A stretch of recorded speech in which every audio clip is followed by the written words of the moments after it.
I'm all dishevelled, babe. Dishevelled? Yeah.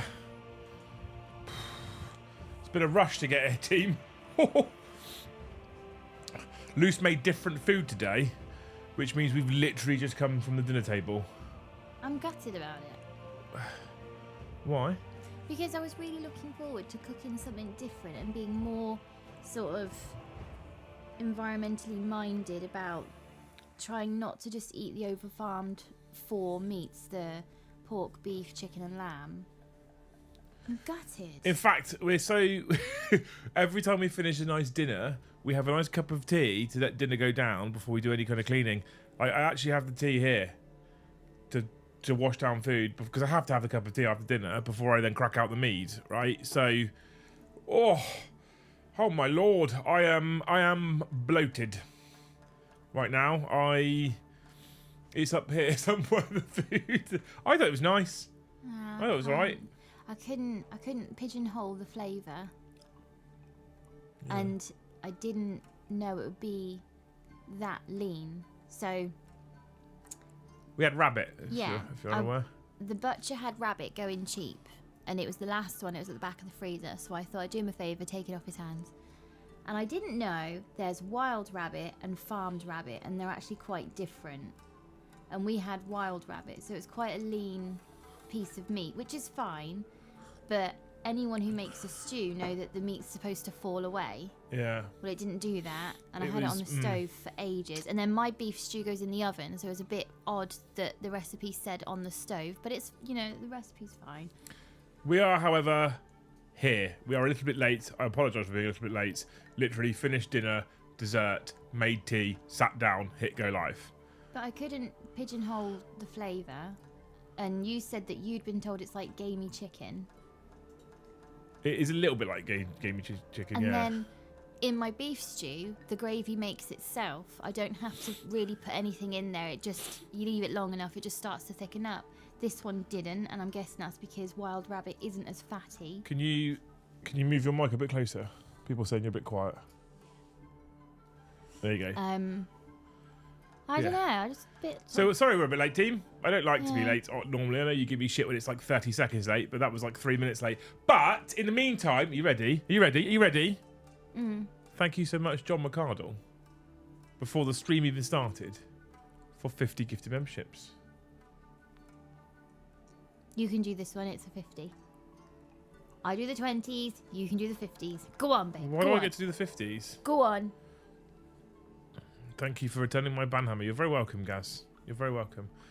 A hope for John. What do we hope for John? And I feel like with John, it always needs to be a strong hope as well. Yeah. Give me a second, John. I'm going to think about this one. I want to give it some time. With the delay, it's super late. Thanks, Carl. Thanks for pointing that out, mate.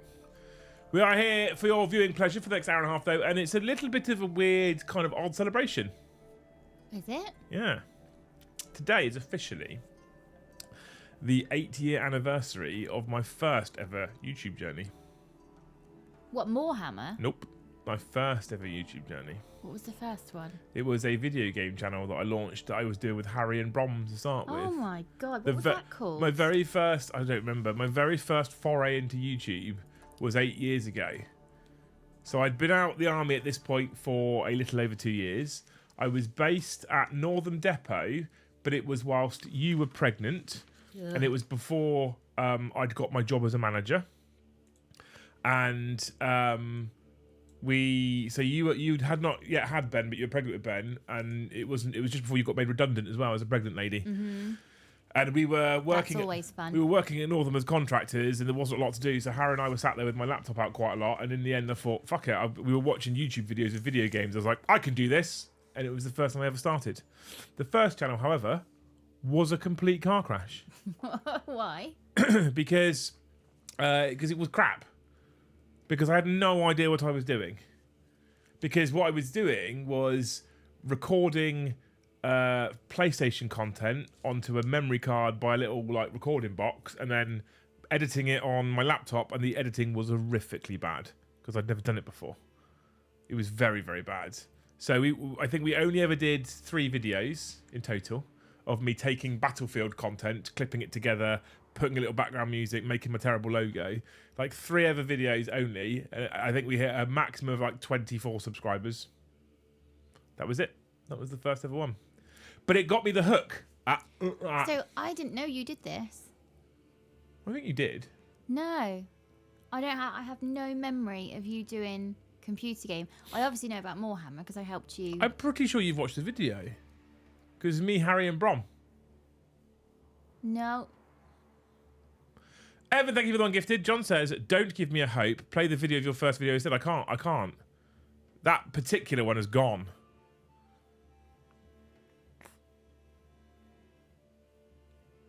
I had an army moment today.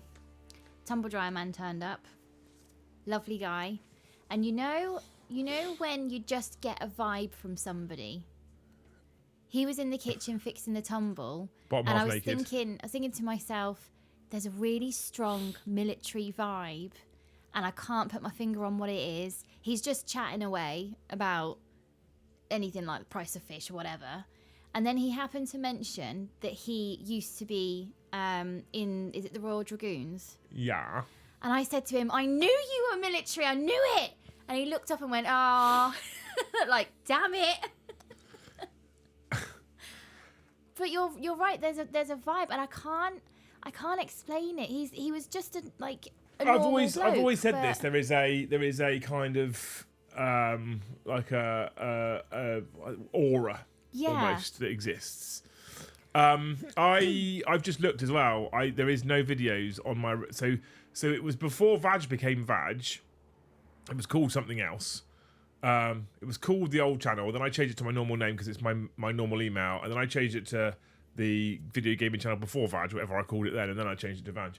And I've just checked, and there's no videos. I must have deleted them all because they were really old. They were 8 years old, and they weren't on YouTube to be watched anymore because they were terrible.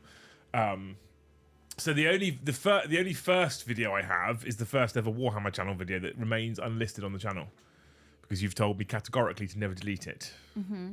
So that's the only first one I ever have, right?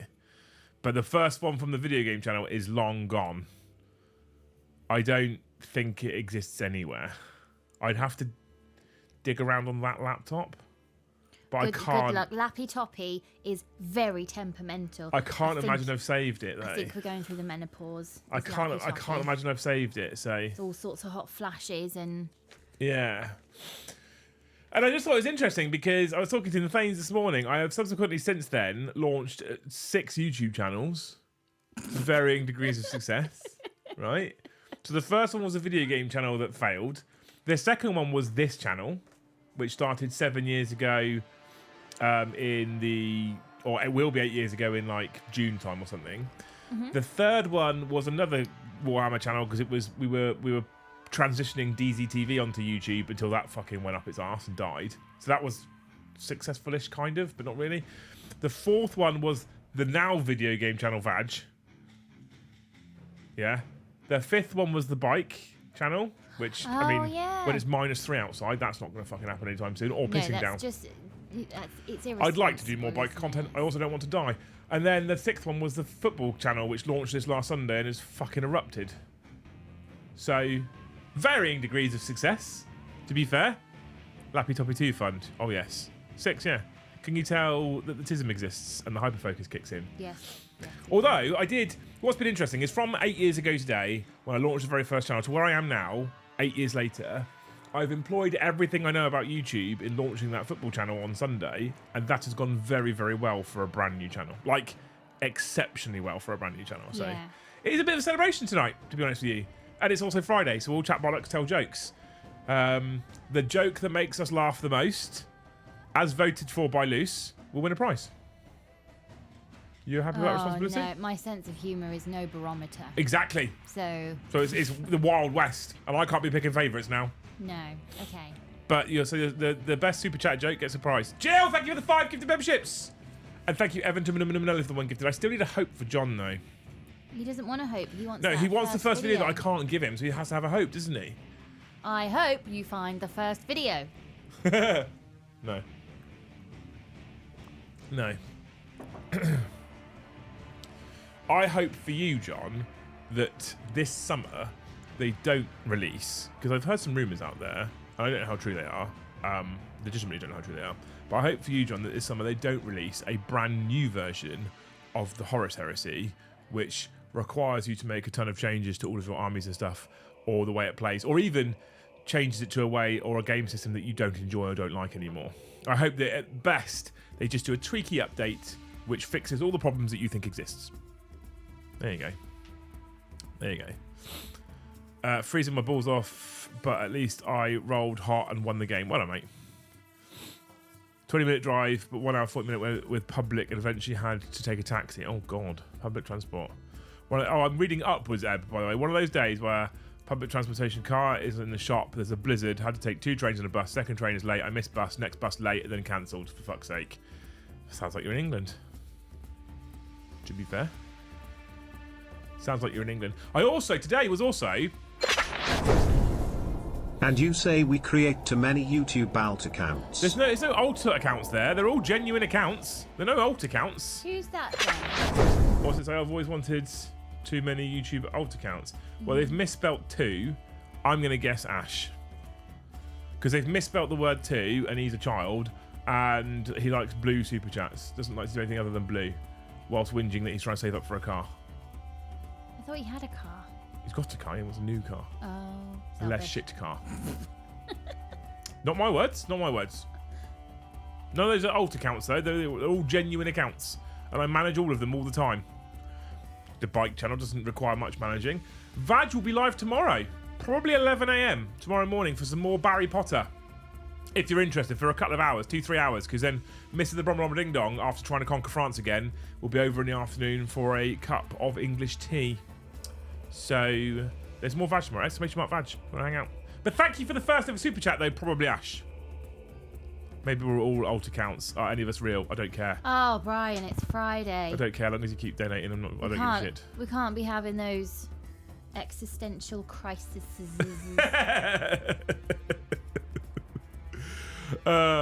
Each of us are just one portion of Liam's imagination. What? Oh. What? I've always wanted a Joe what? What's the whole name for my book? It says, I've always wanted a Joe victory. Okay. And you say we create too many alt accounts, so it says. I've always wanted a Joe victory. Did he win? No. Spoilers. No. The problem is with these alt accounts is... You're not going to attribute them to the right person for the end of year awards? No. Yeah. Well, Luce keeps saying to me, so who is this account? And what do you mean? So I'll pick on John because he won't mind too much. So Chapter Master Ballsack, that's John, right? I'm like, yeah. And Chapter Master Hook Tour, I was like, yeah, that's John, yeah. And I'm like, why? She's like, because I'm trying to attribute them to the right person. I was like, don't. It's their own fault for using different accounts. Well, it's making my homework quite difficult, actually, because there's so many alt accounts that I'm... So who is who? Yeah. So just mark them down separately. Yeah. Why is a PC so smart it listens to its motherboard? I mean, she chuckled, Carl. That's a cute little joke, right? She there. chuckled. She's a little cute That's giggle. like... It's the same little cute giggle you'd get from a woman if you dropped your trousers. That's like if your kid's crying and you're like, I know a joke that can Like that. cheer you up. Yeah? I've played more Hogwarts than any other game in the past year because of you. Taking headache meds for staring at TV for so long. Talking about staring at a screen for so too long. This January's a month, chat. I would actually encourage everybody to do the same. Right? January's a month. I have decided is MOT month. So my car has to have its MOT. Right? It has to have its MOT. So I decided that whilst the car was having its MOT, so would I. All relevant checks. Now, for reference, I hadn't been to the dentist or anything like that for 5 years. Monday, I went to the dentist. Everything's okay, thankfully. But I'm going to do it every January now, annual checkups. Although I was told today at the opticians I don't need to do it annually, every 2 years. So it'll be 2 years on 2027. But I did go to the opticians, and I have been expecting this day for probably the last decade. But what I've happened lately is when I've had a model up close to me here like this, and I'm cleaning mould lines or I am Adam's succulent Mexico meal. You're just going to get super chats from all the alt accounts now, Luce. That's what's going to happen. It's their own fault. Mark them down separately. Thank you for the 2, though, people. So where I paint like this, with the paintbrush to my hand, or when I'm sticking models together or cleaning mould lines, I found that, especially towards the end of the day... Wife asked to spoon in bed, but I'd rather fork. You got a slightly bigger laugh, Dave. Thank you for the 2. But what I've been finding recently is it gets to a point in the day, especially late in the day. Oh, fucking hell, chat! My friend got me an elephant for my room. I said thanks and she said, don't mention it. That one's good. I don't get it. The elephant in the room. Don't mention it. We're not talking about the elephant in the room. We would definitely talk about an elephant if it was in the room. There's an issue, but no one's But if there's an elephant mentioning in your room, you'd probably talk about it. Why the fuck is this elephant in my room? Because Deep Fried is playing with the expression, the elephant in the room. Luce liked it. That's all that matters. And I found that as I get towards the end of the day and I'm tired, it goes blurry and I can't see it anymore, really. Now, I was expecting this for ages because I had eye surgery when I was a kid at like 4.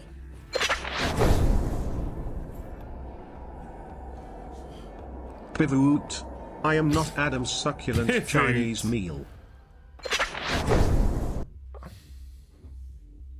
Dave's going for the classic dad jokes today. Taking Stu's job. What time did you go to dentist? 2:30. No laugh. I've heard that one before. Yeah. Dentist time, innit? Like cowboy time. For the interruption. Thanks, Colin. Do you know what cowboy time is? 10 to 10. 10 to 10, yeah. Sean Connery time. 10ish. 10ish, yeah. Also his favourite sport. Yeah. So I went to the opticians today. I was expecting for them to say that there was something not quite perfectly right because I had surgery. I was an Uzi as a kid. Like my eye would just wander off and be like, Uzi looking at. So an Uzi, and they did surgery at like I think it was like 4 or 5 or something to correct my eye, and it means that my right eye has to work really hard to stay on focus because it wants to piss off to the other side of my head. So I, over the course of the last couple of years, have started to feel it getting really tired towards the end of the day, and then the eyelid drops a little bit, and I look like I'm Private Pile. So I went in there today and got him all tested, and I now have been prescribed glasses for hobbying. Just for hobbying.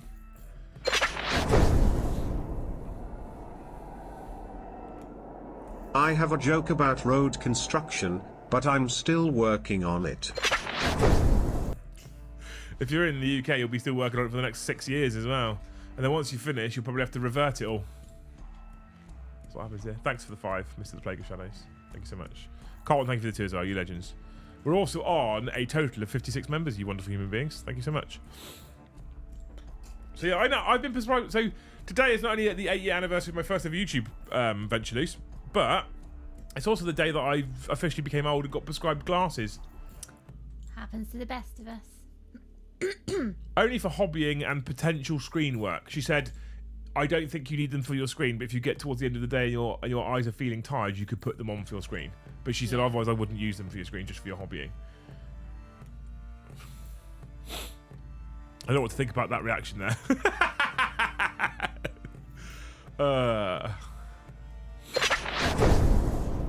What do you call a reverse exorcism? It's when the devil tells the priest to get out the boy. I'm sorry. So the confused face, Jack, by the way, you can't see, means I'm probably going to have to explain this to me. Oh, no, I get it. I get it. I get it. That's my favourite one so far.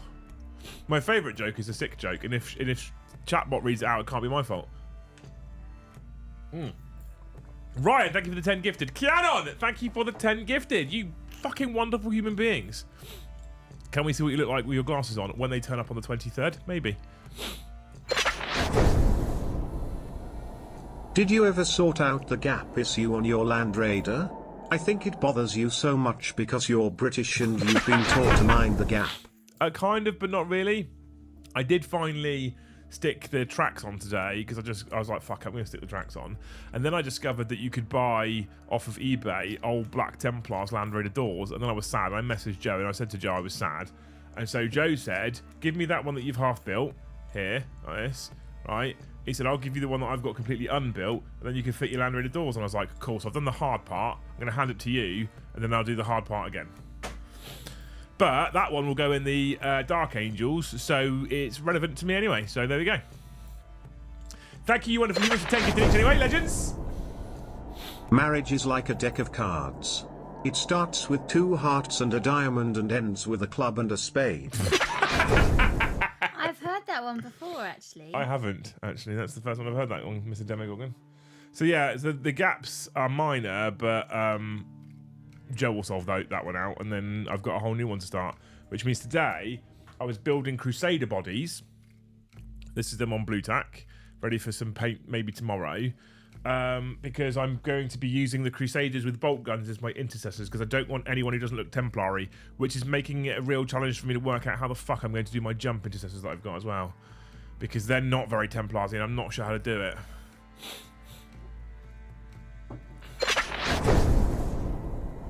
Dogs can't operate MRI machines, but cats can. Sorry, Ross. Sorry, Ross. This is an old Mead. It might taste disgusting. I've literally run out, and the Mead company that have sponsored us, !Mead, have phoned me to be like, what do you want us to send you? And I've forgotten to do it, so it's on me. It's my own fault. So I'm now drinking old Mead.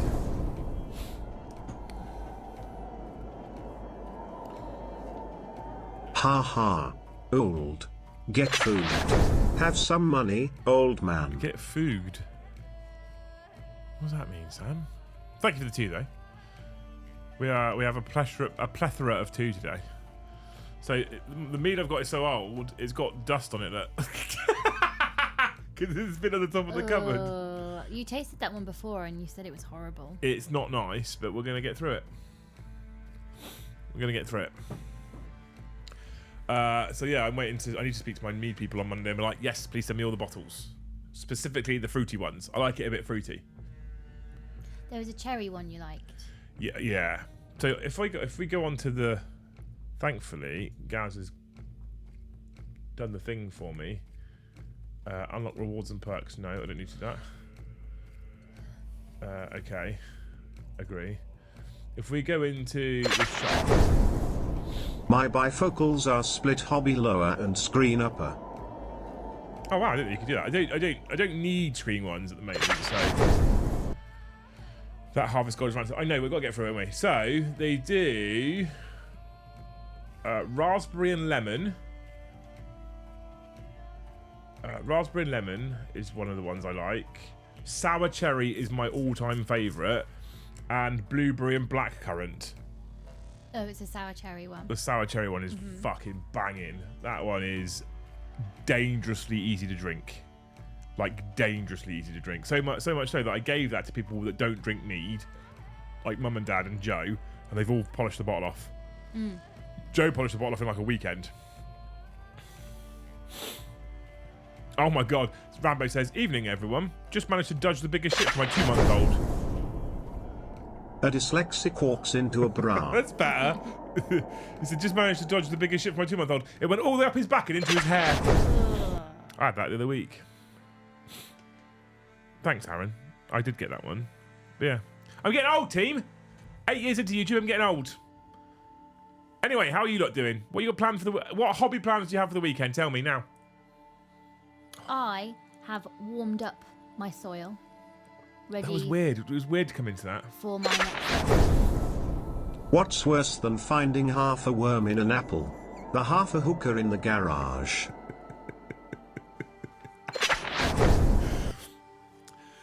I appreciate the dark jokes, Carl, but Luce just shook her head. I don't think she was having that one. Can confirm sour cherry lasted an hour between 3 of us. I bet. It's dangerously nice, isn't it? Dangerously nice, that one. I can get absolutely shit-faced on that one in no time at all. Playing games tomorrow. What games are you playing? 40k, AOS, another tabletop hobby game?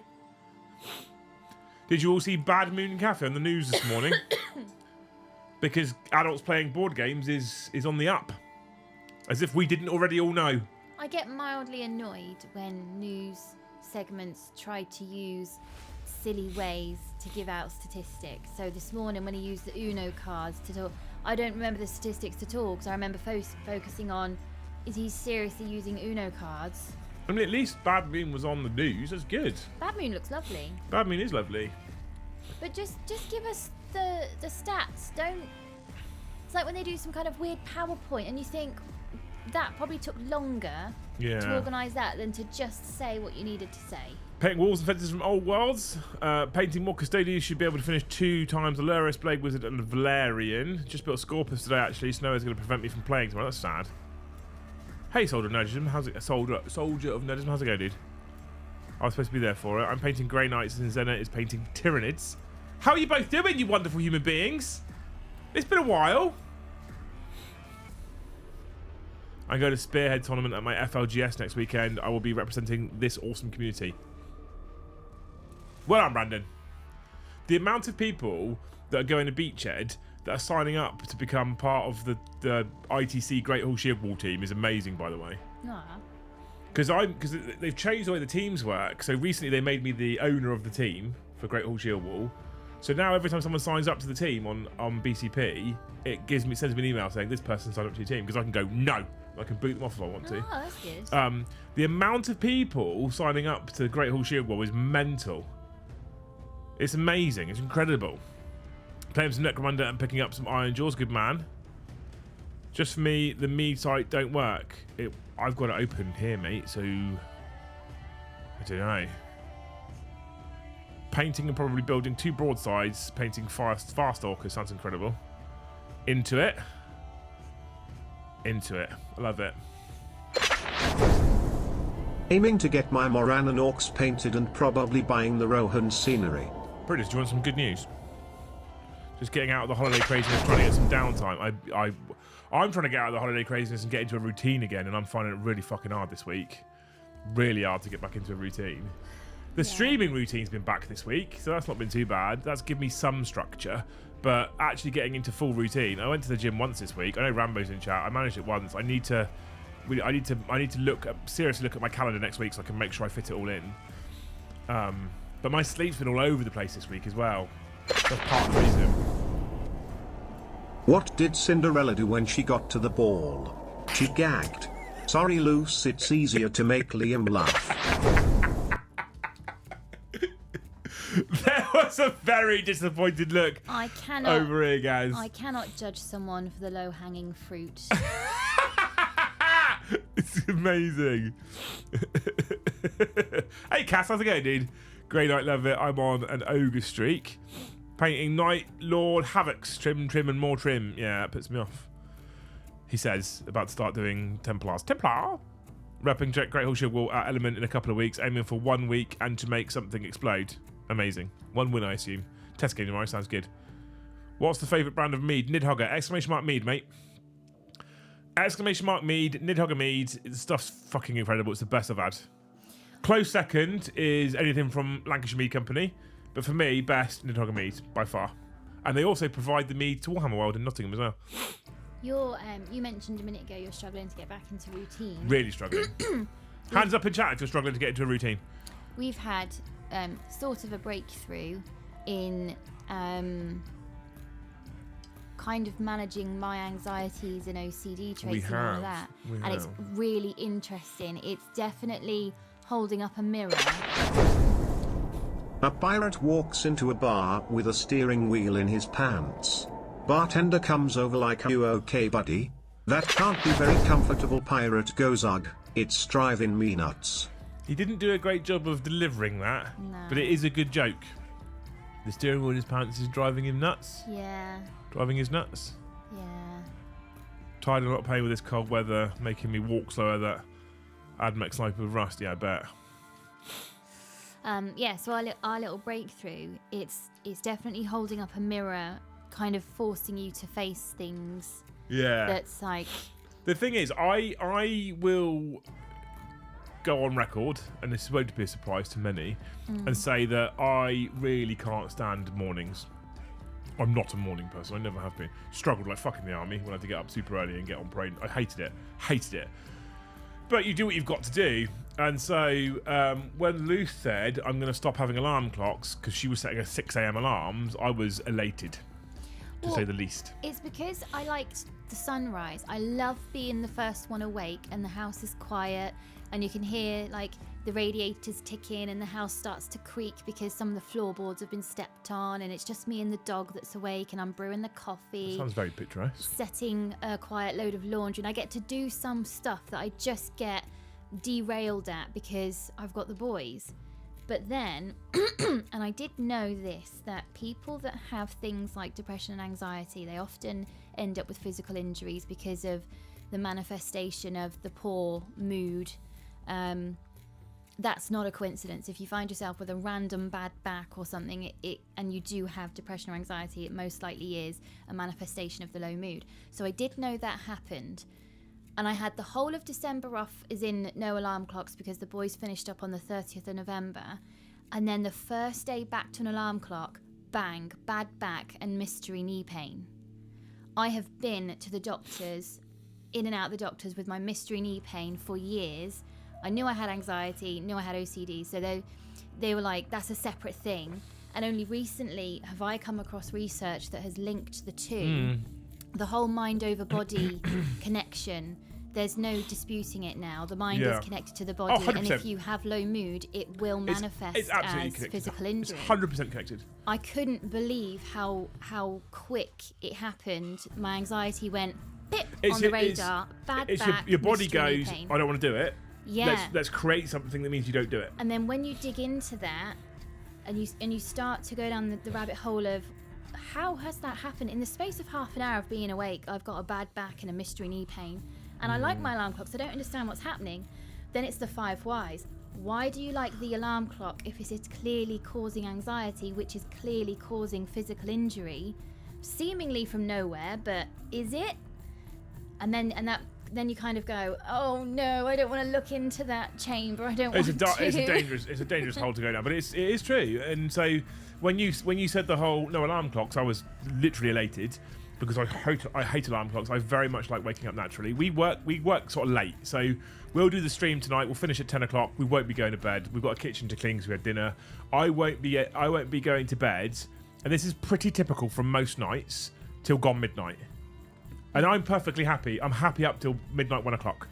I'm fine at that point. And then I get to about half midnight 1. I start to get tired. I go to sleep naturally. It's brilliant.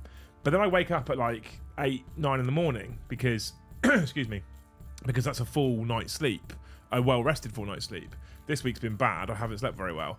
What I found is 2 of my gym days are Tuesdays and Thursdays. There once was a man from Nantucket whose dick was so long he could suck it. He said with a grin, while wiping his chin, if my ear was a veg, I'd fuck it. That got the biggest laugh, Mike, so far. From Luce. There you go. I do like a limerick. That's the answer, chat. You just need limericks, right? So 2 of my 4 gym days are Tuesdays and Thursdays. Yeah. So yesterday, I actually didn't pull my sorry cut. So I've been sleeping really badly this week, which means that my wake up naturally at 8:30, 9 gets pushed back. I didn't end up getting out of bed till 10 o'clock on yesterday, and I leave for work at 11. Big yap. Big yap, Joe. How you doing, dude? I normally leave for work at 11, so I was like, I'm not sure how I'm going to fit a gym routine in 50 minutes. Because it's not just a gym routine, it's actually a gym routine, change, lunch, or breakfast or whatever, and off I go. So I have discovered that I am actually someone who's going to need a alarm clock of sorts on Tuesdays and Thursdays. And so I did 1 session this week. So next week the aim is to do minimum 2. If I achieve that the week after, minimum 3, and we'll build up to the 4. We'll build into the routine. But I'm really struggling to get into the routine right now. But it's when you do the 5 whys, and for me it was, where has this alarm clock love come from? Where has that come from? Because it's clearly starting to already manifest as physical injury because I have sleep anxiety, because if I'm not asleep by this time, the alarm's going off.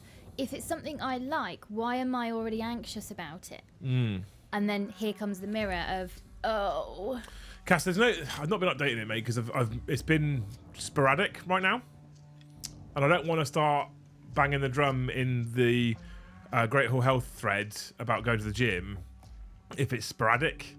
Do you know what I mean? Like, that's not really much of a drum to bang. So we will wait for it to become more routine again, and I'll be into it. But I reckon next week will be 2, week after 3, and then we'll be back in the routine again. Can't wait. But whenever I used to think about the alarm clocks, it would always be my dad's voice, because he would be the early bird. So I think I got it from him because he would wake me up. So maybe I got it from him. So then why is he up early? If he's up early with nothing to do because his partner is still in bed and they can't start the day because only one of them's awake, why is he still up? And my dad comes from a religious background. Yeah. So is it a religion thing? And do I have a religious theme in my life, even though I'm not a practicing religious person? I don't think it's a religion thing. I think it's a societal thing. My dad got up early. There's no religion in it at all. There's a particular religion that the hours of 6 a.m. to 10 a.m. I think are. But my dad's the same as your dad for getting up early in the morning. He's not religious in the slightest. I think it's just generational. What does a priest and a silver medalist have in common? They both came in a little behind. Well, people can be different, babe. Just because they're of the same generation, they can be massively different. You didn't give Dave any credit for his joke there at all. Nice joke, Dave.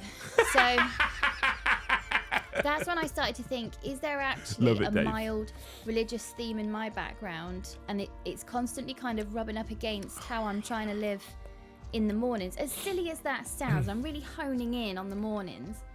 But where does the alarm clock thing come from? It can't be from me because it's actually causing me injury. So where the fuck is that from? And then it was the breakthrough of, I think I need to drop the alarm clocks. I think it's causing me anxiety. And you, bless you, you did your very best not to throw a parade right through the bedroom there and then The camera's about we're not having an alarm clock. My camera's being funny. It just dropped signal twice. Very weird. I think it's fine. I think we're good. Joe was quite amused by your joke, Dave. I appreciate it. And then there's like a weird sort of... Is it considered a form of institutionalization to try and step away from a routine? And how you're like... You feel guilty? Which is bizarre. It's a fucking alarm. How can you feel guilty about an alarm? Oh. I weirdly, to this day, if I don't work Monday to Friday, I feel guilty. So it's not quite the same, but I think it's similar because the routine is always Monday to Friday working day. Everyone else is working.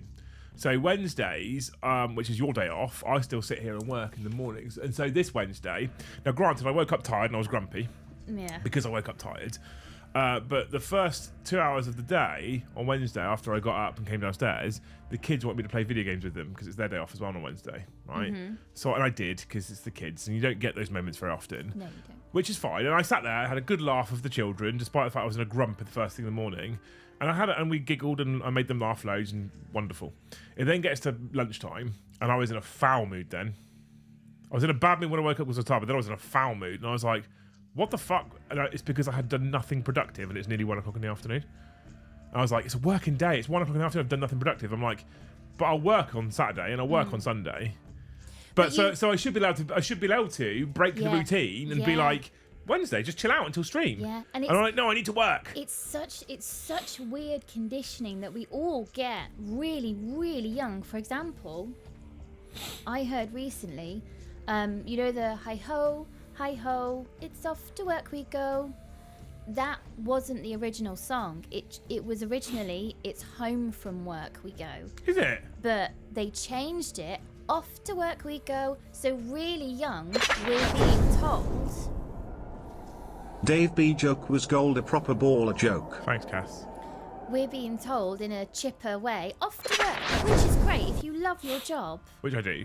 That's great. I think that's the other problem. So not only is it the institutionalization of routine, it's also the guilt of, I'm very lucky. I love my job. I love my fucking life right now. To be honest with you, so I'm like, I'm in a privileged position, so I should make the most of that privileged position, and I should make the most of doing what I can to kind of help and produce interesting content for the community. So I think there's a guilt thing there as well, but I think it is partly like breaking that mold of Monday to Friday work is a difficult thing to do, which is quite interesting. And how sad that we measure the success of things by productivity. But what else would you measure it by? Anything else? But what? But then to be productive, is that quantity? How long you're productive for? Or the level of the, I guess, the stimulation you get from the time that you were mostly productive. So are you working 9 to 5 but not actually doing 9 to 5's worth of work because you're just not checked in yet? Being productive is definable based on what the job is that you're doing to a point. So for the majority of people, productivity is going to be output times quality, essentially. So you're not if you're a toy maker, right, and you make 1 million toys in a day, you could suggest that you've been hyper productive. But if every single one of them's faulty, you've not actually been that productive at all. No. But if you make 10 toys and they're all hyper quality, you could still say you've not been that productive because you could have made 100. So productivity is normally quality times output, isn't it, essentially? Well, this was one of the things that I was really at war with myself with of an alarm clock of, if I don't wake up at this time, I'm not going to get all the stuff done that I need to get done. And then the 5 whys. Why do I need to get all that stuff done? I'm going to rue the fucking day I taught you the 5 whys. It's such a magic trick, though. Because when you're there, kind of like pacing the room, like, why do I feel like I could punch a stranger? What's going on? Doing the 5 whys, and it's something that's so like, it's sort of left of field of I didn't realise that was still pissing me off. Yeah. And it is. It's I think I don't know if most of you have heard of the 5 whys before. I'm sure a lot of you, especially in professional industries, have heard of this thing. But we were taught it in engineering years and years ago, and it's all about finding root cause rather than finding initial cause. So if you have a leak in a system, it's very easy to say, well, the leak comes from there. Yeah. And you fix the leak. Cool, great, you fix the leak, brilliant. But it's always worth asking the question, but why is it leaking from there? Is it a dodgy joint that's because a part has worn over time? Is it because the material's perished? Is it because there's stress on that particular component? And you ask that, well, actually, we think it's because there's stress. Okay, why is there stress on that component? And you dig right back to the root cause. And if you then resolve the root cause, then none of the contributing factors to get to the actual failure point happen again. That's where it comes from in engineering.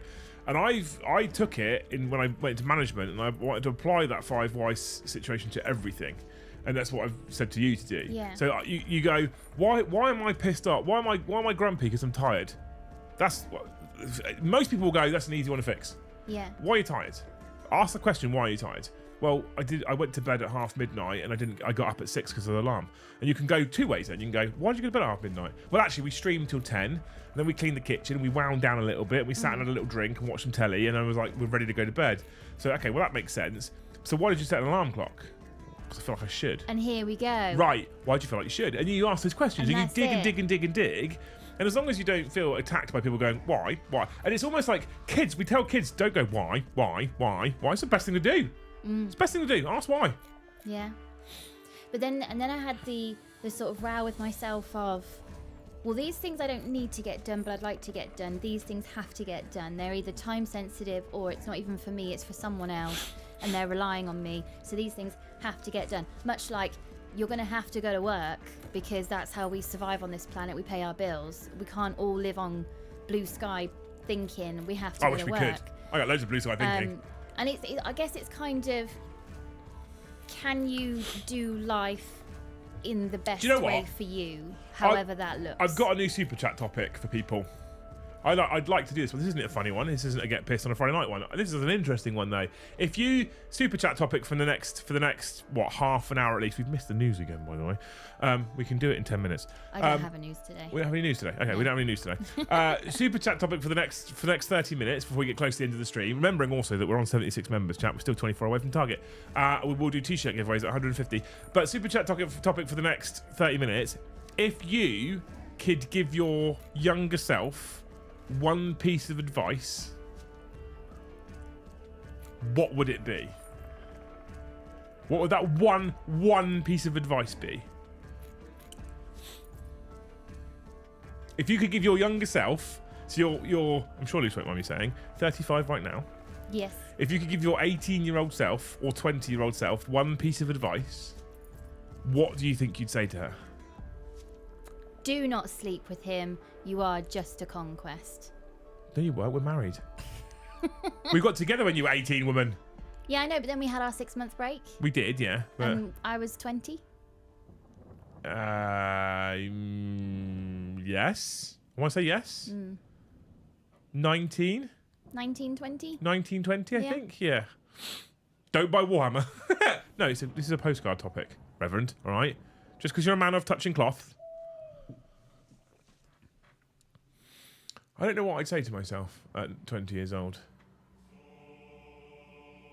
Some of it that instantly flashes across my mind comes across as very negative, unfortunately, because of lived experiences, you know. So, like, I'd want to say, don't always assume the best in people, because I'll just let you know. Yes. But it's kind of true. Yeah. You know, you know a lot of the experiences we've had, especially in this job. Yeah. So, especially in this job. Well, then, sorry, just to go back to, because you keep interrupting me, babe. I'm just going to put it out there. I keep interrupting. You keep boring on about your alarm clock. Don't put it in there.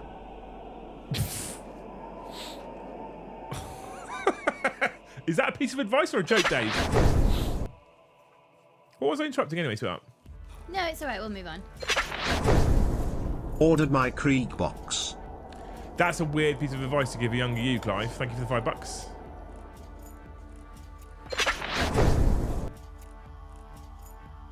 You don't want to hear. You really don't want to hear the one piece of advice I give. I do want to hear it. Never be influenced by others. Pick your own path. I don't have a job, Gaz, at that point, do I? You just ruined my job. I do kind of like that one, though. Accept failure the first time and don't quit. That's a really important one, Tyler, actually. I was terrible with failure the first time. And actually, if we think about the 8-year anniversary today, that first channel was a complete failure. It was fun, to a point. It was new and different. It was a complete failure. Invest in things instead of being a child. Star, you're still like 18 now. You could do that immediately. I wish I'd invested in property sooner. Kind of, sort of. That was never an option for me, so... I think it probably was an option for us. We for example, I don't know. Actually, this is the thing, no, right? I don't think it's ever been an option for us. I think we've always been just behind the curve. If you think we paid about 12 and a bit thousand for our wedding, etc., that could have gone into a house deposit instead. The thing with paying for weddings on your own is, I feel like people who've paid for their own weddings will never know how they did it, because if someone said you're gonna save £12,000 in 18 months, it just won't happen. But when you have something like a wedding where the bills are trickling in and you're doing overtime and you're going on tour and... Don't sleep with crazy woman. Sound advice, Lehman. Sound advice. Then it's, I guess in a way it's easier. So you're 100% right. I to this day don't know quite how we managed to pay for the wedding necessarily with all the things we paid. But when you look at the overall cost, we did pay for it. So it could be argued that we could have still generated that same revenue income and saved it and then put it on a house. But we could have done that. We could have. Right? Logically. Because we have paid that money, so we've had to have had that money to be able to pay that money. But what was the housing market? Would have £12,000 done anything? I don't know back then. It's a long time ago. It would have been a small house. This is why I think we were just always behind the curve. Anytime a government changed anything that made it harder to get on the property ladder, we were probably almost there having the conversation because the savings account looks good. Then it changed, and then what's the point talking about it because we're now even further away. Yeah, it's moved along already. Well, I think you're kind of right. We've always been a little bit behind the curve when it comes to property, and then once you're in that renting black hole, which has suited. To be fair, has suited us though. This is the first. This is the longest house we've ever lived in. This is the first time we've become proper settled. So until this house, it did suit us. 18-year-old me to buy Bitcoin when it was $100. I think it's a solid piece of advice there, Colin. Luce and I have decided, however, that we would like to potentially buy a house in the future. So everyone gifting 50 memberships right now would be really helpful. Maybe. Talking of which, man, thank you for the 10 gifted. I don't know if you got that one already. No, I didn't. Kai says, hang on. Everything decision I've made has led me to where I am now. I'm not fucking about with fate. That's really lovely. That's a really lovely sentiment.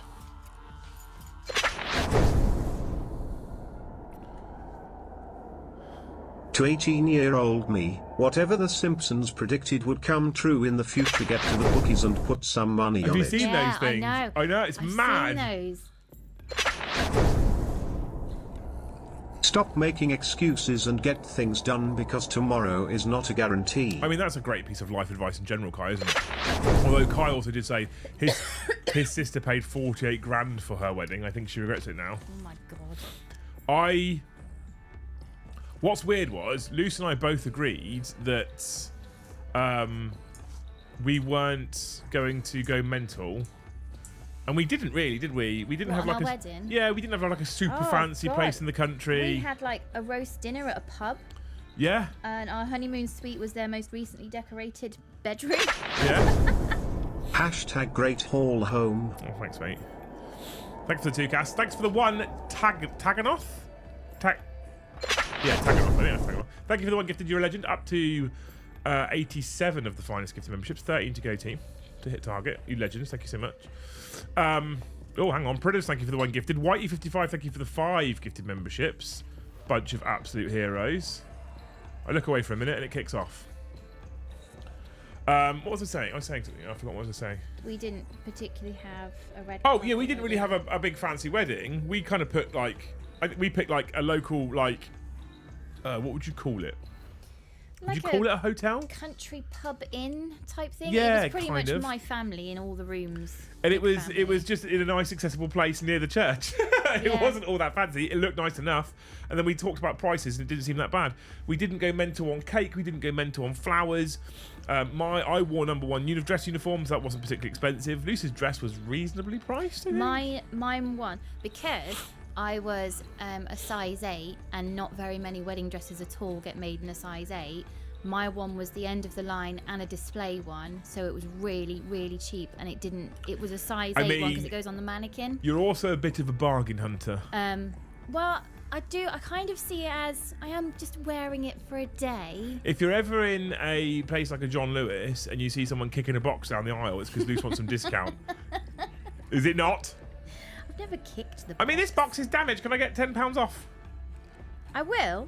I know. If there's one of it left on the shelf and there's a mark, I went into TK Maxx because I wanted a new umbrella, and I really like the colouring on this umbrella, but the point that comes out the end of it was all wonky and bent, and I went to the till and I said, "This is your last one, but look, it's all wonky and bent," and they were like, "All right, I'll put a couple of quid off that." Sold. Couple of quid. I'll take that off your hands. I both genuinely, 100% honestly, love it and am mortified by it at the same time. I don't care. Absolutely mortified by it. And then they'll go, okay, yeah, you can have, I'll take £10 off the price of that £240 item or whatever it is you're buying. I'll take £10 off the price. And he's like, oh, thanks, yeah. And then she's like, so that's £230 then. And then she pulls out this wodge of 800 quid in cash. Because she pays everything in cash. And the woman's like, you didn't need 10 quid off that. Well, it's not about needing it. It's about I'm not buying something with a mint condition price when the item is not mint condition. And I'm like, I'm going to go walk over here and just face the wall. And I'm like, I pretend not to know her until she goes, babe, can you come and carry it? I was like, oh, for fucking hell.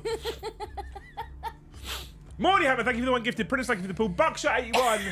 Thank you for the 10 gifted memberships, you legend. Buckshot, I'm at the game on Sunday. What do you think? I'm actually taking my brother, my dad, and my nephew to that game on Sunday, and I'm mildly terrified that they're going to get beat by a championship side. Talk to me, Joe. What do you reckon? Thank you so much, Joe, for the 11 extra gifted. I'm so sorry, chat. It's fucking cold. Why are you sorry? Because I'll be fine all day, and then why I'll are take you? a breath in and it starts. Why like this is another thing for life in general, right? This goes out to you, Luce, and to everybody watching at home. Why are you apologising for something you can't control? Can you control your cough? It's annoying. But can you control your cough? If I like, you know, when you try and yawn without yawning. Have we not recently been talking, both with the children as well, about how and what apologising does to your brain chemicals? So this was a breakthrough that I had. Hang on. Do you want some mead? It tastes disgusting.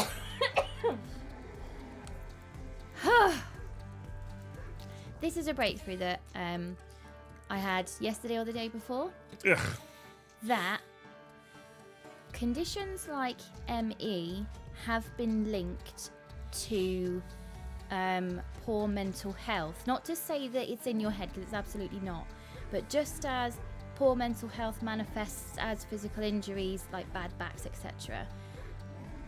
Conditions like ME have been linked to poor mental health because of the domino effect that chronic fatigue is having, and sort of like background fight or flight or stress response is constantly going on, etc., etc. And then I thought, Jim Jam says sorry a lot. A lot. And then he says sorry for saying sorry. So we're trying to get him out of saying sorry for everything. So obviously apologise if it's needed because you've done something wrong. But when you're saying sorry for something like walking down the corridor and someone opens the door for you because they see you coming, and then you apologise for taking 2 seconds longer, things like that. Oh, sorry. Oh, sorry. Like, stop it. Stop apologising. Yeah. It's what are you apologising for? Constantly saying sorry could be leading the way for some kind of chronic mystery illness much later on, because of the constant like bracing and how your brain is interpreting that situation, and how you're constantly in the wings for a dangerous scenario that isn't going to happen. Do you think we're ever going to fully understand the mind's control over the body? I hope so. I don't think we will. I really hope we get there, because I don't think we'll ever truly. The human brain, the human mind is such an incredibly powerful organ. Yeah. I would argue. Well, I would argue based on zero science whatsoever. We've probably got more discovered ocean than we actually truly know about the human brain and the human mind. I really hope so, that because it's starting, the data's coming through now, and we're starting, even things like gut biome science is now unfolding in our lifetime. I'm so hopeful that in the boys' adulthood we'll know so much more. And then we can go to immortality. But it was interesting how it seems to be, if your mood is low enough for long enough, it could pave the way for some kind of chronic mystery illness much later on, because all the levels are wrong, and all your brain chemistry is wrong, and your fight or flight and stress response is constantly switched on. And I just thought, holy shit, that could be, if we don't build up his self-esteem now and start creating a better impression of him for himself. Brian says this amazing thing, by the way. Psychosomatic things are insane to me. Take a placebo and you feel better because you think you should feel better. So this... Sorry, it's relevant to what you're saying. Yeah. So. I learnt a cool fact. The brain doesn't know the difference between what has been imagined and what has been experienced. The response is the same. Yes, correct. What? Yeah. When I learnt that, I thought, what? It's why you can wake from things like nightmare sweating. Yeah.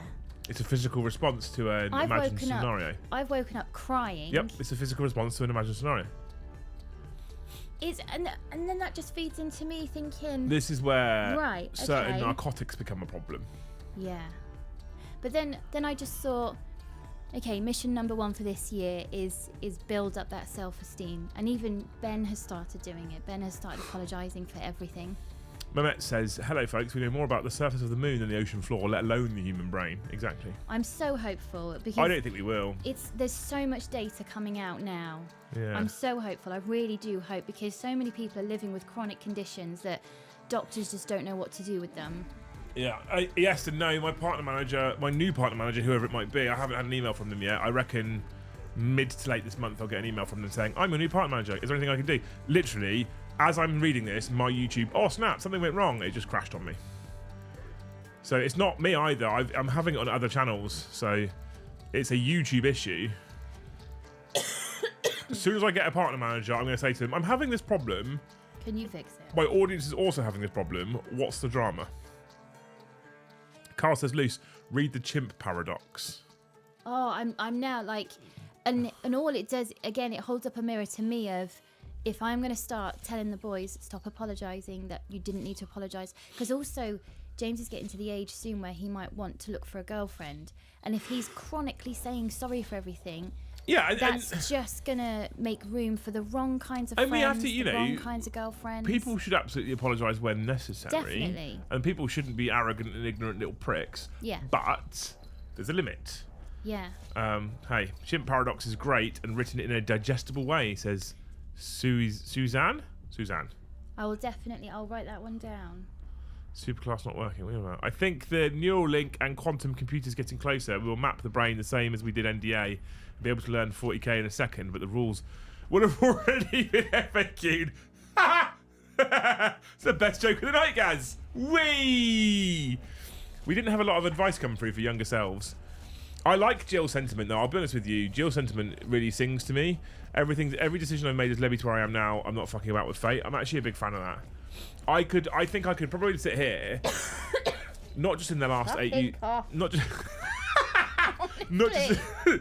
in the last 8 years of YouTube, but in the last, I don't know, what, 8 years of, or not 28 years, 20 years of being an adult. I reckon there's loads of things that I could say, don't do that, don't do that, don't do that, don't behave that way, don't do that, don't treat that person that way, don't be nice to that person. But I actually quite like the fact that those experiences have shaped me into who I am now and how I am now. And so I think I probably wouldn't, I think the advice I'd say to myself was, carry on, mate. People still argue the world is flat. I think there is a long way to go to mapping the brain. Touché, Mr. Glambring. Touché, absolutely. Too many people, in fact. But yeah, I think the piece of advice I'd give myself was, crack on, mate, you're doing all right. You were going to talk about Mesbug after my last card and got distracted. Also, is a chat, gift and sticker a ding? These new rules still confuse me. I don't know. Is a chat, Mr. Pritters. Yeah, I'm just about to ding him. Ready? Is a chat stick. It's shit to be interrupted, isn't it? Yeah. Fucking pots and kettles. No. Jesus. We all live in a computer sim. They mapped the brain 100 years ago. Yeah, it's the Truman Show permanently. You change one shit thing that happens to young you 100% won't be sat where you are now. I agree, Carl. Absolutely. The advice is keep doing what you're doing. Thank you, Pritters, by the way, for the 5. What a legend. What a hero. We're on 104 members as well, chat. You legends. Thank you so much. We've hit many membership targets this week. I couldn't be more grateful to you all wonderful people. You woke the dog up. I know. She's now rolling around on the carpet. She's being all cute. Doggo. There is no free will. The evidence is mounting that we do not have any say over what we do. We just think we do. I don't know about that. That's very Truman Show, isn't it? It's interesting though, isn't it? When you think about shows like The Matrix and stuff in the past. The moon landing was fake. Oh, here we go.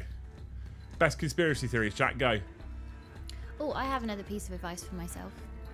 When you're younger. Yeah. Go on. Hear hooves, think horses. You are right. But do you need that advice? Yeah, because when you're that young and people try and shush you. But I feel like it's not like you're protesting, but you're definitely like, no, that's not what. But I feel like you apply that now as a rule, right? Mm-hmm.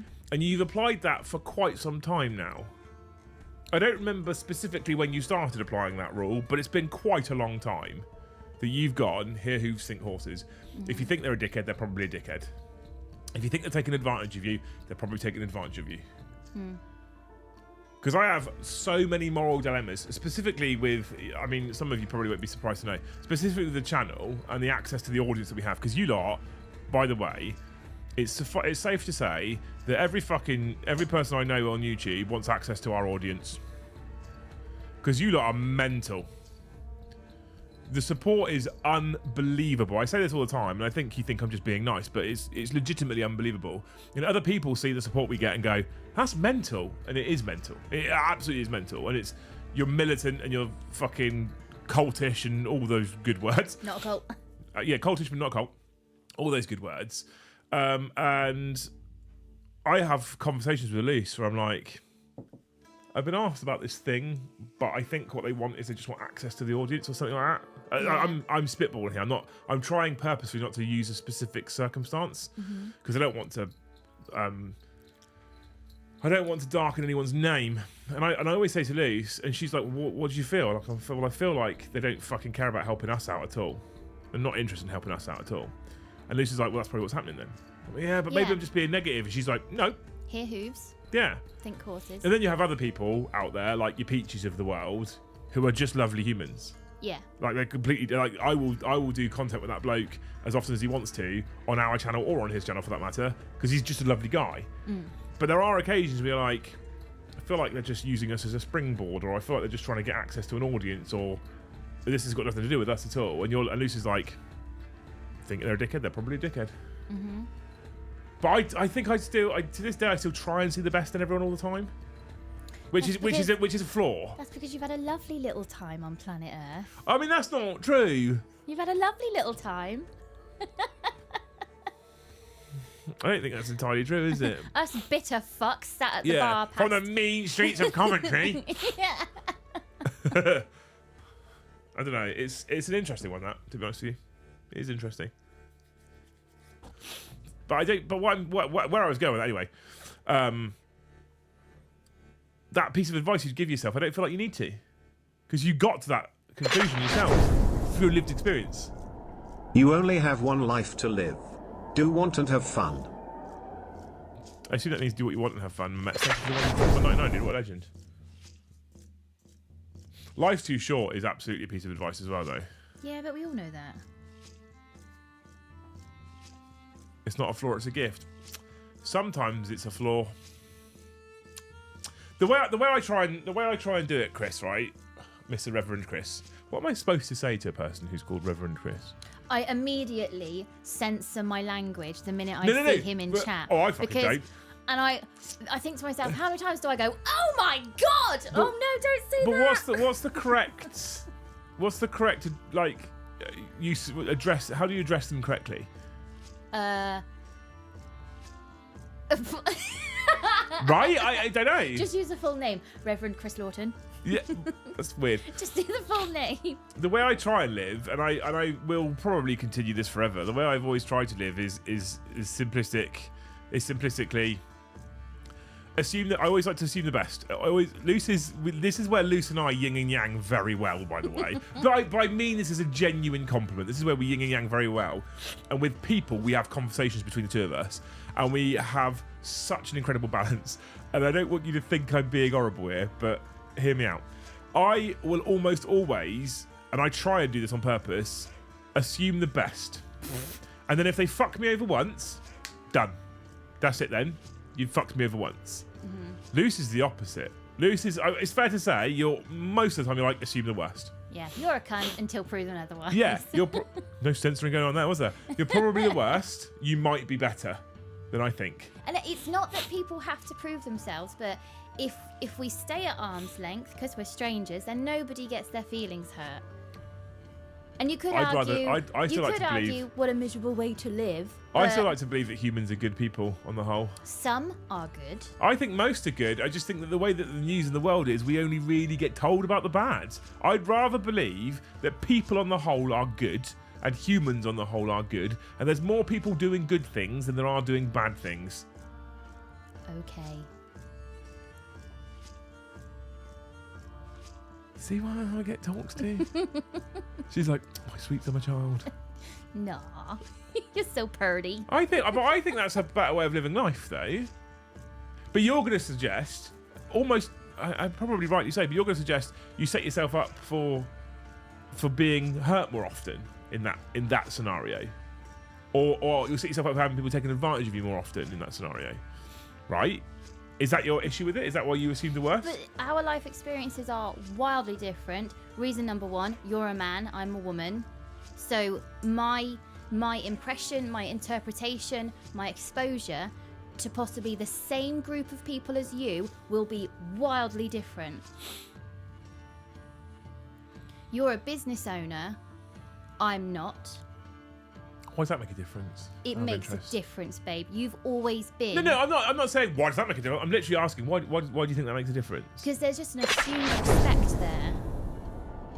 Aim high and don't listen to the naysayers who've achieved nothing, especially those who then think their advice is valid. Facts.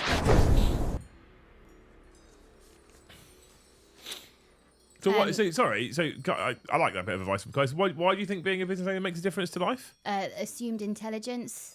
Okay, yeah, I could probably see that. They'll use a different brand of language with you than they would with me for the assumption I might not be able to follow. They'd be correct, but I wouldn't be able to follow.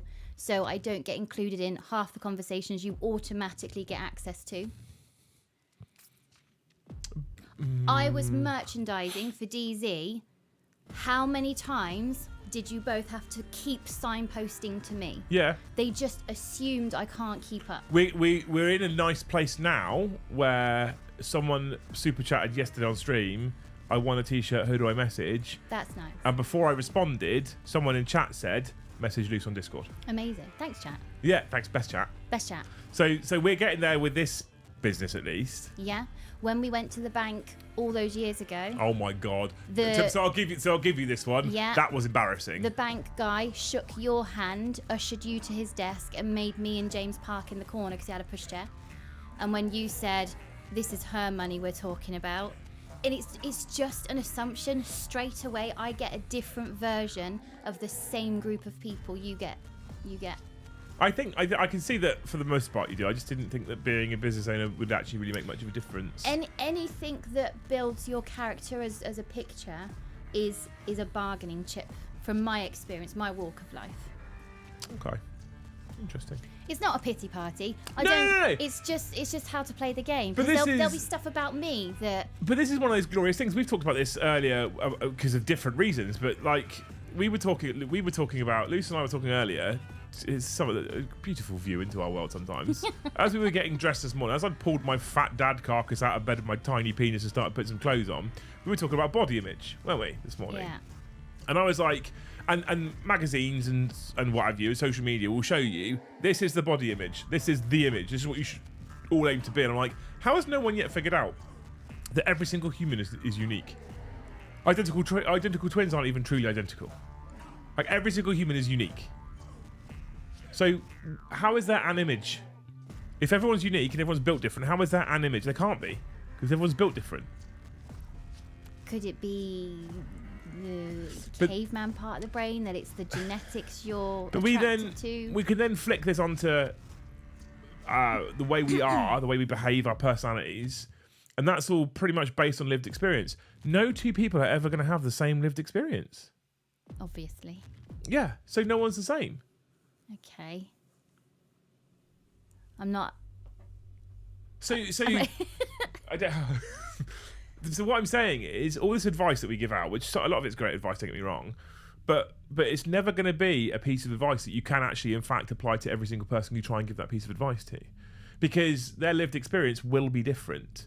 So you can say to someone, "Here's my best bit of fucking fortune cookie advice for you. Go," and they'll go, "That's bullshit because I had this experience 5 years ago that disproves that."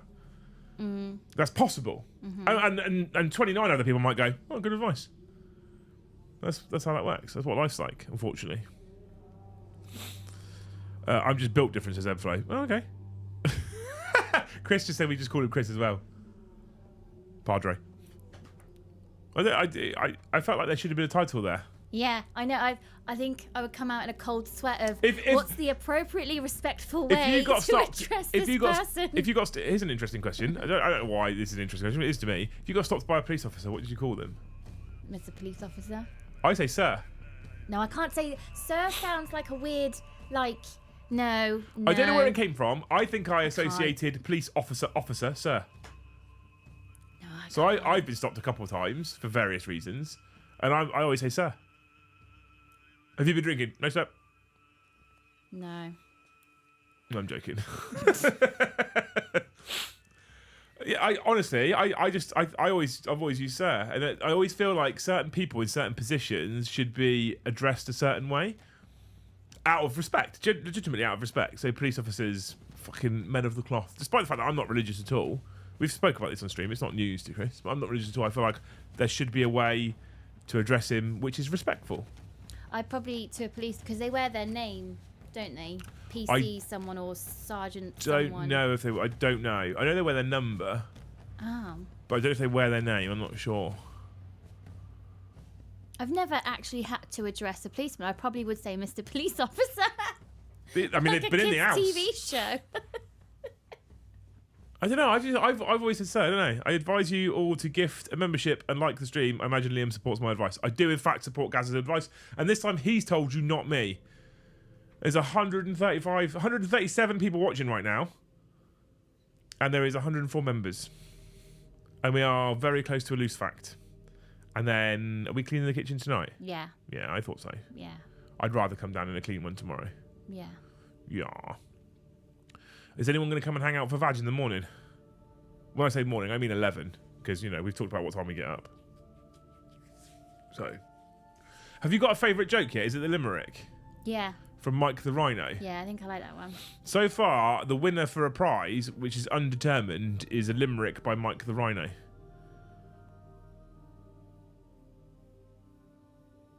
Who said Sheffield is north? Cass, London's north from me. Most things are north from me, to be fair. I find our topic mildly fascinating within a group of people. Because sure, it definitely gives you a very quick snapshot of their life experience, how they handle a stranger. Is a stranger someone you haven't befriended yet, or is a stranger somebody who needs to be kept at distance for a time, unique to each one? The people like Kai, who said, no, I can't live that negative. It's interesting that it comes across as an attack on... Is he interpreting it as your lovely blue sky thinking as naivety? Which you could argue you're more worldly than I am. I mean... But it's interesting that when I say, no, you're a twat until proven otherwise, the really happy people almost take it as a mild attack on their approach to life, which it's not. But that is your lived experience and where you were brought up and, you know, what you've come from. Because I saw Kai's name and I just thought, that's interesting. Because straight away, that's now the makings of a mild row. In my opinion, I've seen people row over less, but... That's the makings of a mild row of, no, I can't be that negative. Whoa! I don't think he meant it that way. But do you know what I mean? Like, it's such a blue touch paper. Is it? Yeah, I think so. Here's a stranger. Discuss. No, not my friend. That's a stranger. Be safe. Keep them away. Yeah, but that's not saying they're negative. Hello, mate. How are you? But okay, all right. But in your specific circumstance, in that specific story you've just said, you're a stranger, I don't know you. Mm-hmm. You've not said they're a bad person. No. So that's not being negative. You've just said they're a stranger. That's not negative. And we've been told stranger danger. Yeah, but I don't think that's negative. You're not going, you're probably an awful human being who beats his wife. You're not going that. You're saying, I don't know you, so I'm keeping away. But then me being safe has been perceived as, well, that's a bit. But when I say that I feel like I'd like to see the good in people, I don't go walking around hugging strangers because they're still strangers. So I still treat a stranger same as you. But do you see what's happened? we're now locked in a debate because neither one of us will back down. No, we're not locked in a debate. What I'm saying This is what I'm saying about that lovely scenario of it's the blue touch but paper. we're not locked in a debate. I'm just saying that. But I don't and see. yet here we are debating. But we're not debating. I'm just saying that. I don't see how you're saying that it's negative because you're just. I said it's negative. No, but you said it's negative. Because Kai said it's negative. But it's not negative. You're just treating a stranger like a stranger. Yes, I know. Right. So how's that any different to me? Because oh my God, how am I not insane yet? I don't understand. I must have the most resilient mental state living with you. I don't think he's making any sense, chat. Deep Friday A1, thank you for the 1 gifted membership. Yeston, thank you. Sorry, Yeston. I will get in the habit of saying your name properly. Yeston, thank you for the 1 gifted membership. Just as I've learnt to spell it correctly and everything. Ruined it. If someone tells me how they say their name and I get it wrong, it really bugs me. And Yeah. I've said Yeston for so long without being corrected that's now ingrained in my brain as the way that I say his fucking name. And at the moment, every time he does something, I default to going excited because it's done something like gift a membership. Yeah. I say it out loud, and then I'm like, no, that's not his name. He's told me to say it properly. We've got 2 people, Stu Will and Will Stewart. Yeah. I have to triple check anytime one of them does something. Is it Will Stew or is it Stuart Will Stew? Stu Will is our Irish author friend. Do you see? So Stu Will is our Irish author friend, and Will Stewart lives in New Zealand and went to Hobbiton at Christmas. Okay. Apply a fact to a name. It's easy to differentiate the name. Will Stewart, New Zealand, Hobbiton. Stu Will, Ireland, writes books. Sent them to us. Yeah. And then we've got 2 more. One's called Luke. One's called Luke 87. Oh, there's 2. To double check those as well. Make Okay. sure I'm putting them in the right one. There's a reason I don't drink on the Friday streams. This is disgusting, by the way. I told you it would be. It's really bad. I think I'm gonna pour the rest of the bottle away. It's not very nice. I'm going to donate the rest of the bottle to the pipes. It's just fucking disgusting. I'll be honest. Yeah. I'm not enjoying it. Do me, do me. You don't want me to do you, Carl. Actually, Carl, this is an interesting one. I have, in fact, applied a fact to you. What do you think it is? I am just saying I can't write negative about people because my clients were strangers until they were a client. I have to have a positive outlook over people and their motives until proven otherwise. So I'm a little bit like that as well, Kai, because the channel is essentially public facing and audience and subscribers, etc., are strangers until they are audience members or super chatters or members or whatever, or thanes. And so I'd rather be positive about people until someone says something awful and I can ban them in chat. But on the whole, I'd rather be positive about it. You know what I mean? What is made of leather and sounds like a sneeze? A shoe? Not impressed. I don't need to double check that one. I know that was Stu Will. Come on, Carl. What do you think your fact is, mate? Come on. What's your fact?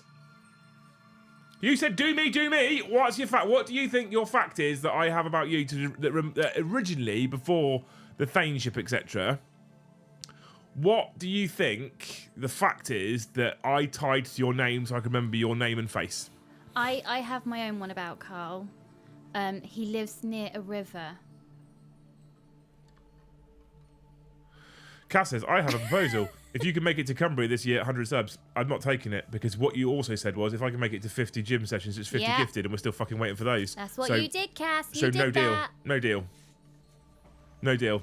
Because what happens is one of us keeps our promise and the other one doesn't. So no deal. No dice.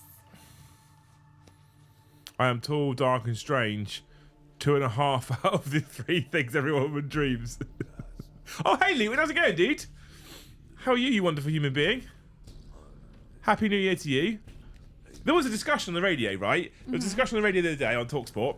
When is it too late to say Happy New Year? I think... Yeah, because they were like, after like the 4th or 5th, it's too late. I'm like, no, I give the first 2 weeks of January, because I might not see a person. Yeah, maybe you don't see them. What did the man tell the doctor after he lost both arms in an accident? I can't feel my legs. I like these little jokes. They're my faves. Fresh Mum's got a good one. Wonder if there's a correlation between whether you see good in people and how many / easily you make friends. But I've made a lot of friends that then kick me in the fucking nuts. So, Yeah. would you then call them friends? Wednesday. I'm like the first 2 weeks. I'm like the first 2 weeks of Jan. I feel like is reasonable, and then after that, if I haven't seen someone for a long time, I might say, "Oh, I just Happy New Year, by the way, because I haven't seen you since." Yeah. Like I think that's fine. But they were saying now after like the 4th or 5th, that's weird. Well, that's not weird. It's just nice. Although I am absolutely baffled as to why the fuck we celebrate New Year's. Like suddenly changing the last number at the end of the year means that people are going to suddenly change into a different human being. They're not. It doesn't make sense to me because New Year is new opportunity and new adventures. So for me, New Year's would be sort of spring equinox time because everything's When's spring equinox? 21st of March this year. Oh, that's quite late. That's quite a long time to say Happy New Year's. But shall we go around like lunatics Should on we the do it? 21st of March Should we? saying Happy New Year? Should we just every time we see someone say Happy New Year until the first person says to us, "It's fucking March, Yeah, Luce." what? What are you saying? And we'll see who gets the weirdo comment first. Lisby, thank you for the 5 gifted memberships. You legend. Up to 111, chat.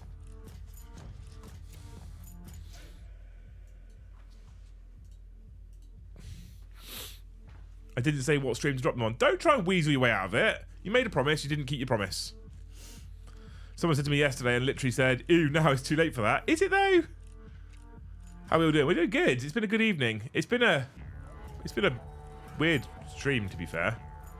I didn't have anything to talk about coming to the stream today, so I just kind of made it up. I mean, I'm well known for talking to anyone, strangers or otherwise. I'll strike up a conversation with people in a morgue, so maybe I just have that personality. But you're a lovely bloke to talk to, Kai, if I may say so myself. Came to say thank you for a gifted membership. Seriously, the 5th time it happened now. Your channel and members rock. Also, Magnus did nothing wrong. Our channel members do, in fact, rock, Espen, yes. Look at you lot, chat. That he's got a membership 5 months in a row because of you prolific gifters. Pat yourselves on the back. Are you ready with your fact? No. All right, well, we've got a couple more minutes. You lot have been amazing tonight, as always, as After Dark crowds always are. We struggled at the first 20 minutes to get over 100 people. Who fucking cares? You're our core audience, and I love you lot the most, right? Have I booked a hotel for Beachhead yet? Yes, I have. Yeah, what I did is, thankfully, Ash and the Thanes, what he did is he did a poll of every hotel that they're booked into in Thanes.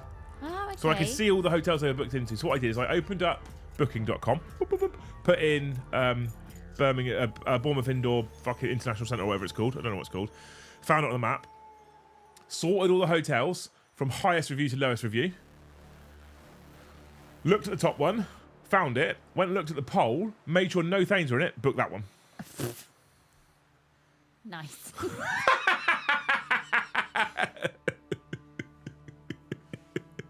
That's what we did. Yeah. Have you got your fact now? Yeah. Right, you wonderful fucking humans. We are going to end, sort of, a wonderful week of streaming. And when I say we're going to end a wonderful week of streaming, we're not going to end a wonderful week of streaming. Because tomorrow morning, around 11 o'clock in the morning, we are going to be going live on Vag, !Vag, to play some more Barry Potter. Get my glasses back on. Get used to wearing them again. Are you going to wear your glasses when you play Barry Potter? I haven't picked them up yet. But when you get them? Well, I'm told I don't need them for screens. So unless I put them on and go, oh, that is clearer. I tell you what, when I get my glasses home, I will, Prentice, hang on. I keep forgetting. What was the Mesbit good news you mentioned earlier? You keep teasing me, crying face. If I put my glasses on when they're new and chat is crisper and sharper, I'll be fucking sat here in them. I'm not going to make my eyes suffer for the sake of it, I'll be honest. Definitely. So, but they did have a set of round ones, and I did think about getting some Barry Potter ones on purpose just to wear. Barry Potter. Just to be Barry Potter right here, right? Are you going to get... So the bottom half, But it's a B. Or like a... So a B and then a P. I have some rather stylish glasses, I'll have you know.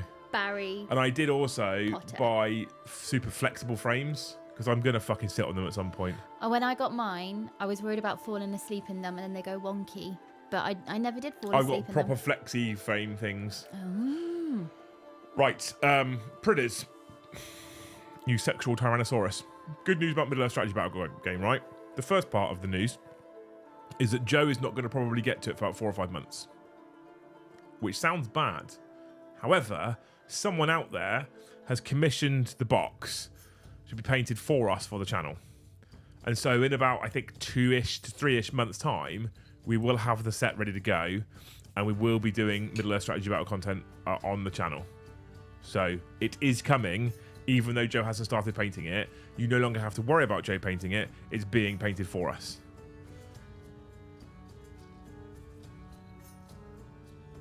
So there you go. Good news for you, right? Anywho, what was I saying? Oh yeah, so we've had a great week of streaming, but we are going to be live again tomorrow 11 for Barry Potter. And then on Sunday, if you're a football fan, we'll go live again on our new football channel, which doesn't have a link, at 8 p.m. after the game. So if you're one of those people that supported that one so far, thank you fucking so much. Because my little brother has been the most excited I think I've ever heard him over this last week. After being the most nervous individual I've ever seen on a camera, like literally the most nervous individual I've ever seen on a camera, he sat down on Sunday to do a stream, right? And he was like this. He was shaking. And I started talking, and a couple of times I tried to lead him in, and he just looked at me nervously, so I just carried on talking. I'm good at that, you probably can tell. And then eventually he got into it. By the end of it, you saw some of the last parts of it. He was fully chilled. Yeah, I did actually say to Liam, I'm slightly mad at Ash. He's lovely, and as brother-in-laws go, he's amazing. But I've only ever known him as I guess like my brother-in-law. He plays the class clown a lot as well. Yeah, he's funny and he's harmless and he's a wonderful brother-in-law. He's a great uncle. I had no idea he could put himself across on a football podcast that well, that intelligently, that well paced. I'm so mad at him that he's let me believe this whole time that he is kind of the class clown, like you say, because what potential? Yeah. And he's young enough to still do something about it. Well, I've grabbed him and we're doing it. Yeah. So that channel we launched on Sunday has statistically done fucking incredibly well over the course of the last week. Like, I've had to be like, calm. This won't carry on. This has been an unbelievable start. It might. But it won't carry on.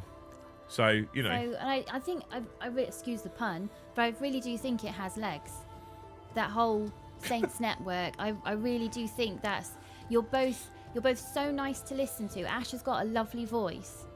You're both just so easy to listen to. I'm so mad at him. The big thing about him as well is he's got an incredible amount of knowledge with football. What I've got to do, if I can get him to settle, so he talks about it, because there's a couple of moments on that podcast where he trips over himself because he's trying to get everything out. And once we've settled him into it, I'm like, he's got so much to say about football, and it's so he knows more about that game than I do by a country mile. So I'm kind of like, I'm being the host, just facilitating him talking essentially. Yeah. But I have my own opinions as well, and I can do shows. But yeah, fucking what legend. But it's erupted this week. We're on the first ever stream is on 2,500 views, which is more than some of our 40k ones get, which is mental.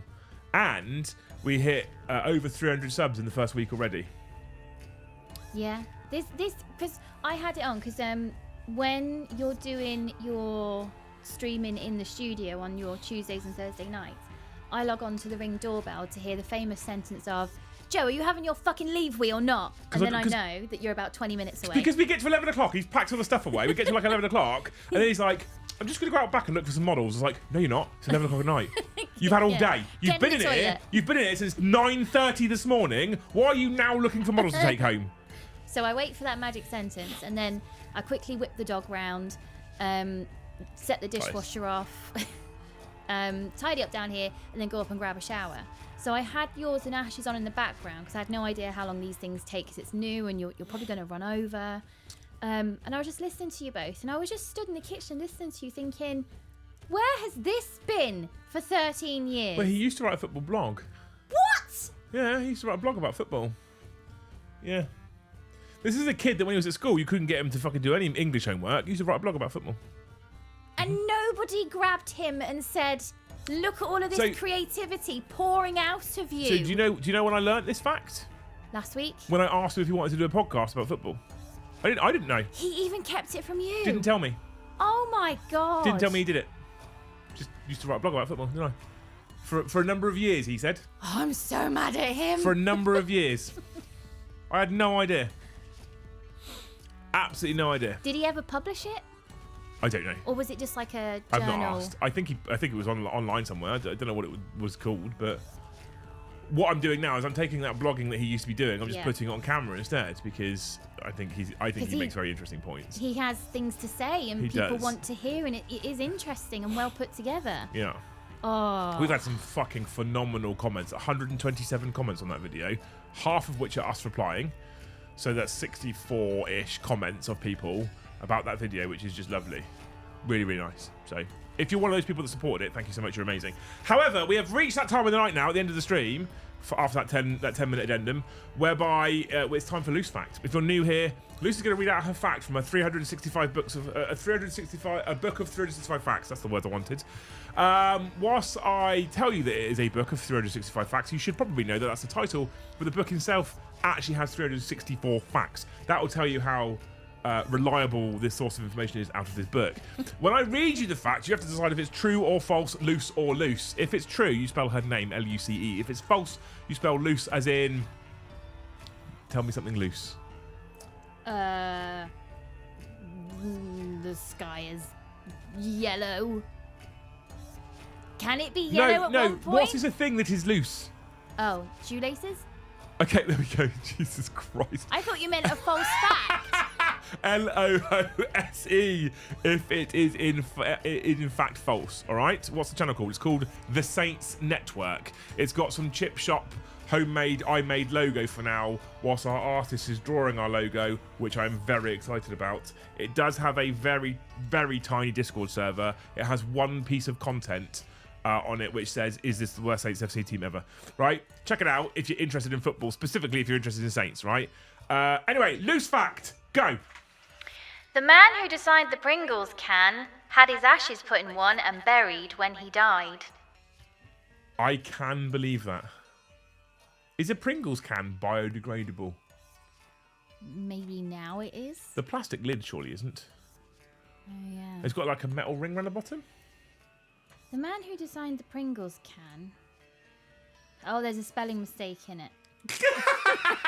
That's why I was reading it thinking that doesn't sound Joe's right. bladder is pretty loose. Perfect, Mectoplasm. Exactly. 100%. Exactly that. So he got himself buried in his own can. So it says... I reckon that's true. The man who designed the Pringles can had his ashes put in one and buried when he died. So the fact check book wasn't proofread is definitely a fact. No one... Oh, hang on. Jorfin reckons it might be bollocks, but everyone else thinks it's true. I guess if you invented something that made you a millionaire, then it's kind of fitting that you somehow... Do you want to be buried? Yeah. Oh, really? Why? I like the idea of me degrading and giving back to the soil. Oh, So- I just want a place where people can keep coming and worshipping me. Right. I'm not sure we're going to have the budget for that. I'll be honest. That might be a bridge too far. There was a brief moment there with a face that she was like, "Is he big? Serious?" You want like a park bench where people can sit, or... Oh, amazing. Amazing. Frederick Bauer had his ashes buried in one. Basically, whenever you put out a loose fact now, Iesta sticks it straight into ChatGPT. Do you know, I'm happy to learn if it's actually true. It is then in I can fact put true, a yeah. tick next to it. Yeah. Thank you, Tagging Off, for the 100 sticker, you legend. Thank you. Was that a hat trick? That's a hat trick. What a legend. What a hero. What a man. What a guy. Thank you so much, you lot, also for hanging out with us. Like I said, !Vag if you want to come and join us tomorrow for Barry Potter. I'm going to sit running around Hogwarts like a moron for a couple of hours and probably achieve nothing, but I have fun. And then, again, Saints Network on Sunday for a football-based podcast if you're into it. Otherwise, we'll be back on Monday evening with a hobby stream. Next week, just for warning, just for fair warning, next week there is 6 streams, not 7. Because No, there is 7 streams! Because bonus content at 5 a.m. on the Friday. Oh, yeah. So there's no Liam and Joe show on Thursday because I'm travelling to Manchester, so you lose a Liam and Joe show. When I travel back from Manchester and I get back at 3-4 o'clock in the morning, I'm going to go in the studio and do a 5 a.m. stream for the reveals from LVO. There is 7 streams next week, motherfuckers! Look forward to all that great content. Thank you so much for hanging out with us this week. Thank you so much for being so supportive, being involved, being in chat, talking nonsense, keeping us company, and just being the best chat. Thank you so much, you wonderful human beings. I hope you have an amazing weekend. You get some hobbying in, you get to chill out a bit, maybe you get a nice drink or something, whichever is your preference. You're all amazing. Hopefully we'll see you tomorrow on Vag. If not, we'll see you in the next one.